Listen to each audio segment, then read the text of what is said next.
एक झुग्गी, एक संदेह और शहर की नींद उड़ाने वाला ऑपरेशन। बरेली में एक साइलेंट इन्वेशन का पर्दाफाश होने जा रहा है। दावों की माने तो सड़क किनारे बसी झोपड़ियों और संकरी गलियों में कुछ ऐसे चेहरे छुपे हैं जो भारतीय नहीं लेकिन भारतीय दस्तावेजों के साथ बेफिक्र जिंदगी जी रहे हैं। अब बरेली पुलिस ने इन सब पर शिकंजा कसने की तैयारी शुरू कर दी है। बरेली जिला प्रशासन के आदेश पर जिले भर में हाई लेवल सर्च ऑपरेशन चलाया जा रहा है। टारगेट है बांग्लादेशी और रोहिंग्या नागरिक जो चोरी छिपे देश की सरहदें पार करके बरेली में घुस आए हैं और अब भारतीय समाज में गुमनाम जिंदगी जी रहे हैं। लेकिन अब हर थाना क्षेत्र की टीम उनके दरवाजे तक पहुंचने को तैयार है। हर थाने में बनाई गई टीम को सख्त निर्देश दिए गए हैं कि 15 दिन में पूरे इलाके की खाक छाननी है। इन टीमों को पहले ही ट्रेनिंग दी जा चुकी है कि किसे पकड़ना है, कैसे पहचानना है और कैसे दस्तावेजों की पुष्टि करनी है। इस मिशन की डेडलाइन है 10 जून और 11 जून को सारी रिपोर्ट सीधे एसएसपी की टेबल पर होगी। इस ऑपरेशन की शुरुआत झुग्गी झोपड़ियों में रहने वालों से पूछताछ से हुई है। पुलिस टीमों ने आधार कार्ड और दूसरे दस्तावेज चेक किए हैं। जिनके पास कुछ नहीं मिला उनके नाम नोट किए गए हैं। ये लोग अब इन डेप्थ वेरिफिकेशन के दायरे में हैं। हर एक संदिग्ध अब पुलिस की नजर में है।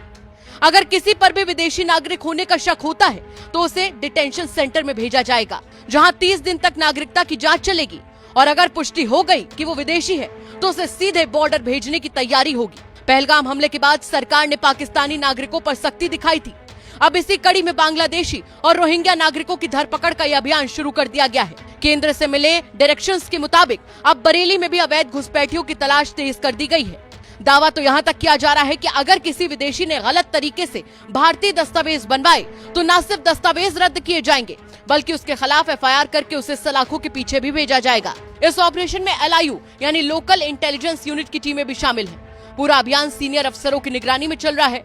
हर संदिग्ध की लोकेशन, डिटेल और नागरिकता जांच का हिस्सा बनेगी। शासन से प्राप्त निर्देशों के क्रम में जनपद बरेली में 15 दिवसीय अभियान 25 मई से 10 जून का हम लोगों के द्वारा शुरू किया गया है। इस अभियान में सभी थाना क्षेत्रों में एक टीम गठित की गई है जिसमें उप निरीक्षक, पुरुष कांस्टेबल और महिला कांस्टेबल बनाए गए हैं। इनको ट्रेनिंग दी गई है, इनको समझाया गया है क्या प्रोसीजर है। इनका मेन काम ये है कि ये सुबह और शाम दोनों टाइम पे अपने थाना क्षेत्र के एरिया में ये विसूचना संकलित करेंगे कि कहाँ बाहर के लोग आवासित हैं जो अस्थायी रूप से वहाँ रह रहे हैं। जाके उनसे बातचीत करेंगे, उनका सत्यापन करेंगे। ये देखेंगे कि कोई बांग्लादेशी या रोहिंग्या तो वहाँ पे नहीं रह रहा है। अगर ऐसा कोई व्यक्ति रहता हुआ पाया जाता है तो उसमें नियम ये है कि उसको डिटेंशन सेंटर में रखा जाए और उसके बाद 30 दिन के अंदर उसका वेरिफिकेशन कराया जाए। अगर ये पाया जाता है कि वो बांग्लादेशी या रोहिंग्या है तो उसको प्रॉपर नियमानुसार जो एमएचए की गाइडलाइंस है उसके हिसाब से डिपोर्ट किया जाए। तो ये अभियान आज से हम लोगों का शुरू हुआ है और 15 दिन का टारगेट सभी टीमों को दिया गया है।